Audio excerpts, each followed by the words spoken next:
अस्सलामुअलैकुम my social media family. उम्मीद करती हूँ कि आप सब लोग हमेशा की तरह खुशबाश होंगे और हिफ्ज़ व अमान के साथ होंगे। आज मैंने बहुत इंपॉर्टेंट आपके साथ खबर शेयर करनी है। जैसा कि आप लोग जानते हैं कि भारत के अंदर एक चीज़ का इल्ज़ाम बीजेपी की हुकूमत यानी कि मोदी हुकूमत के ऊपर लगाई जा रही है। पूरे भारत के मुसलमान एक तरफ मुत्तहिद हो चुके हैं। हालांकि अगर ड्रग्स का इस्तेमाल कोई भी करता है, चाहे वह मुसलमान है, हिंदू है, जैन है, कोई भी है, तो उसके खिलाफ एक्शन होना चाहिए। लेकिन जो भारत के मुसलमान हैं वो कहीं ना कहीं महबूबा मुफ्ती के इस बयान के बाद मुत्तहिद होते दिखाई दे रहे हैं कि उनको ये लगता है कि शाहरुख खान के जो बेटे हैं आर्यन, उनको सिर्फ इसलिए जेल में डाला गया है ताकि क्योंकि वो मुसलमान हैं।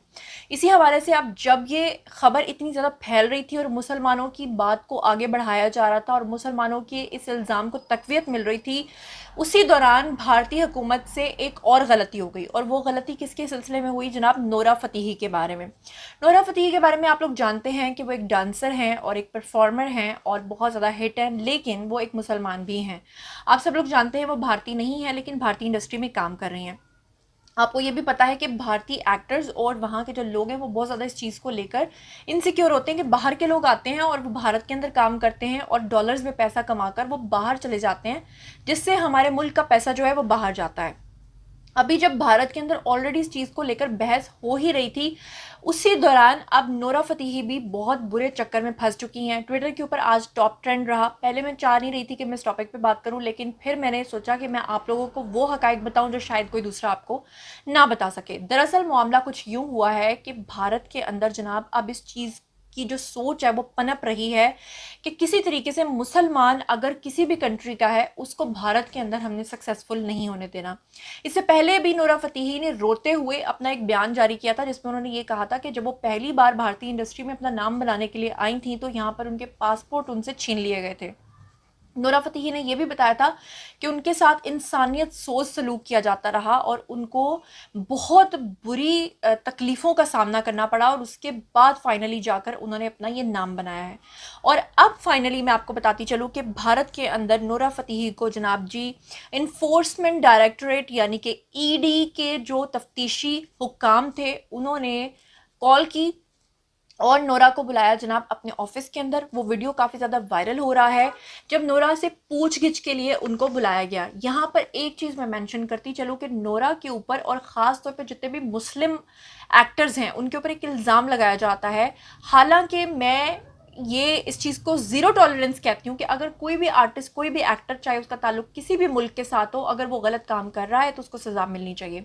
आप सब लोग जानते हैं कि शाहरुख खान का बेटा ऑलरेडी जो आर्यन खान है वो ऑलरेडी जेल के अंदर बैठा हुआ है और के जो है उन्होंने ऑलरेडी इस चीज़ का एक वीडियो बनाया है जिसमें उन्होंने ये चीज़ का दावा किया है कि जितने भी बॉलीवुड खासतौर पे जो मुसलमान स्टार किड्स हैं वो सब के सब, उनके जो माँ बाप हैं उनको अलाउ नहीं कर रहे कि वो भारत में रहें, बल्कि उन सबको कह दिया गया है कि भारत को छोड़ के यहाँ से चले जाएं, क्योंकि शिकंजा जो है वो बहुत सख्त हो रहा है।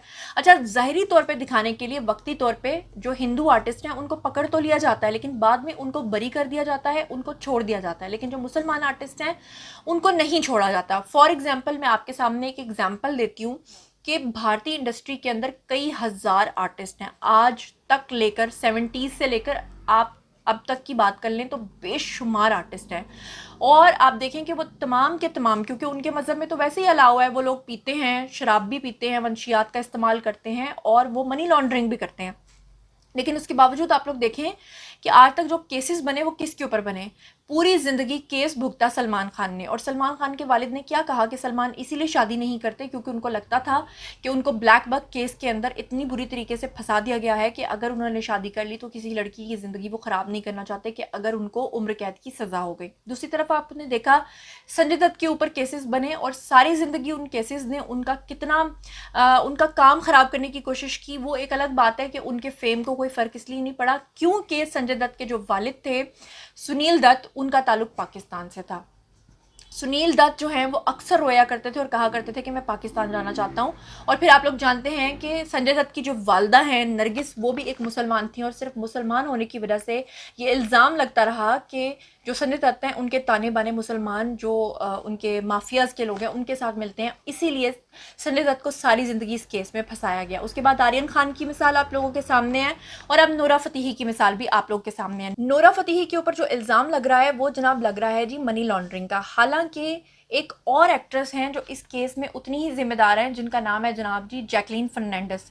लेकिन जैकलीन को उन्होंने अपनी कस्टडी में नहीं रखा हुआ। जैकलीन को वो बुला लेते हैं और उसके बाद वो उनसे 2-4 सवाल पूछते हैं और उसके बाद वो एक अपनी फॉर्मेलिटी पूरी करने के बाद जैकलीन को वापस भेज देते हैं। अच्छा जनाब, अब मैं आपको यहाँ पे डिटेल्स बताती जाऊँ कि असल मामला है क्या। भारत के अंदर एक शख्स है जिसका नाम है सुकेश चंद्र शेखर।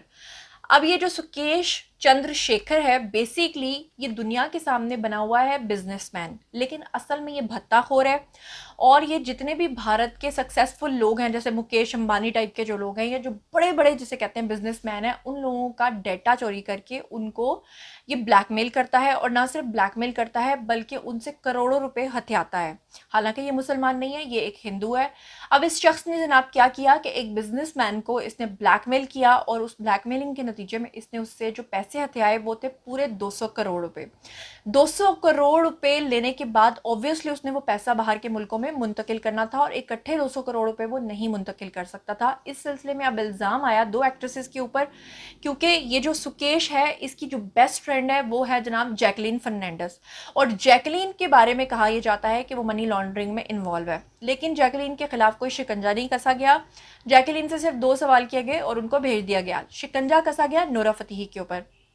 नोरा को अपने ऑफिस में बुलाया गया और उनसे बार बार ये सवालात पूछे गए और उनको टॉर्चर भी किया गया।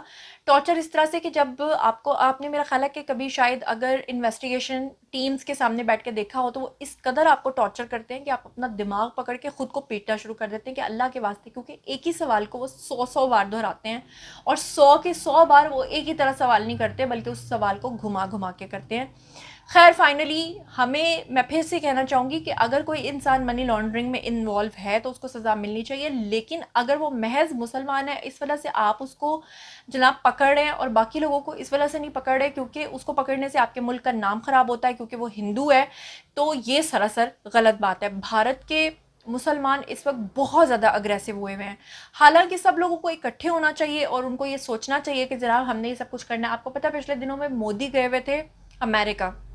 जब से अमेरिका ने जंग ख़त्म किया अफ़गानिस्तान में तब से भारत को आग लगी हुई है। और जब मोदी वहाँ पर पहुँचे थे तो जो बाइडन ने नसीहत की थी मोदी को और कहा था कि आप जो तशद्दुद की सियासत चलाना चाहते हैं ये मत चलाएं बल्कि गांधी की सियासत चलाएं।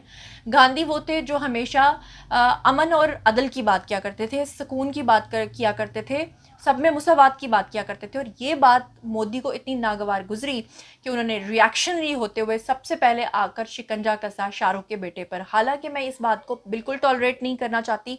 मैं मानती हूँ कि ये तमाम स्टार किड्स, ये स्टार्स मनी लॉन्ड्रिंग में इन्वॉल्व होंगे। मैं मानती हूँ कि ये सब लोग नशे के आदी ज़रूर होंगे, लेकिन महज किसी को सिर्फ इस वजह से पकड़ना कि वो मुसलमान है, वो अलग बात है कि उसका मुसलमानों वाला काम हो या ना हो, लेकिन हिंदू इतना घबराते हैं कि उनका नाम ही अगर उनके मुसलमान वाला नाम उनका हो तो वो इस चीज़ को ही टॉलरेट नहीं कर पाते। अब आप देखें, अक्षय कुमार मोदी गवर्नमेंट के बहुत ज़्यादा करीब हैं, उनके बेटे भी बाहर पढ़ते हैं, ट्विंकल खन्ना भी बार बार बाहर जाती हैं, लेकिन उनके ऊपर कभी इस तरह की चीज़ सामने नहीं आई क्योंकि वो प्योर भारतीय हैं और वो वहाँ के रहने वाले हैं, वो मोदी गवर्नमेंट के करीब हैं, इसलिए कोई ऐसा सोच भी नहीं सकता। और मैं आपको बताती चलूँ कि बहुत सारे एक्टर्स का इस वक्त में मुश्किल हालत में शाहरुख को पता चल रहा है क्योंकि उनको ये अंदाज़ा हो रहा है कि कोई भी उनके हक़ में बोलने को तैयार नहीं है। गिनती के चुनिंदा लोग हैं जिन्होंने शाहरुख के हक़ में बात की है। और प्रीति जिंटा के ऊपर इल्ज़ाम आ रहा था कि प्रीति जिंटा ने इतना काम किया, बिजनेस पार्टनर भी रही, जूही चावला भी, लेकिन अभी तक कोई शाहरुख के घर नहीं गया सिवाय चंद हस्तियों के, मसलन के जौहर, करण जौहर। और अब फाइनली प्रीति जिंटा ने चुप तोड़ी है क्योंकि बहुत ज़्यादा उनके ऊपर तनकीद हो रही थी कि वो शाहरुख के घर नहीं आई और मुश्किल वक्त में उनका साथ नहीं दिया। यहीं पर एक और बात आपको अपडेट करती जाऊँ कि शाहरुख का जो बेटा आर्यन है उसको कैदी नंबर अलॉट कर दिया गया है, जेल में मुंतकिल हो चुका है और वहाँ से उसको 10 मिनट के लिए वीडियो कॉल की इजाज़त मिली थी जिसमें उसने रो रो कर अपनी जो दास्तान है अपने वालिद को सुनाई, जिसमें उसने बताया कि जितने दिनों से भी वो जेल में है वहाँ पर वो खाना नहीं खा रहा है बल्कि वो बिस्किट और पानी पर गुजारा कर रहा है।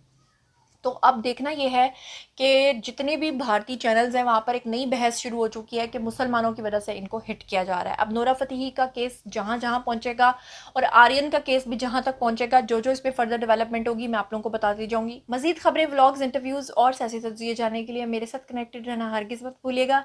चैनल को सब्सक्राइब कर लीजिएगा। अपना बहुत ख्याल रखिएगा। अल्लाह ने के बान।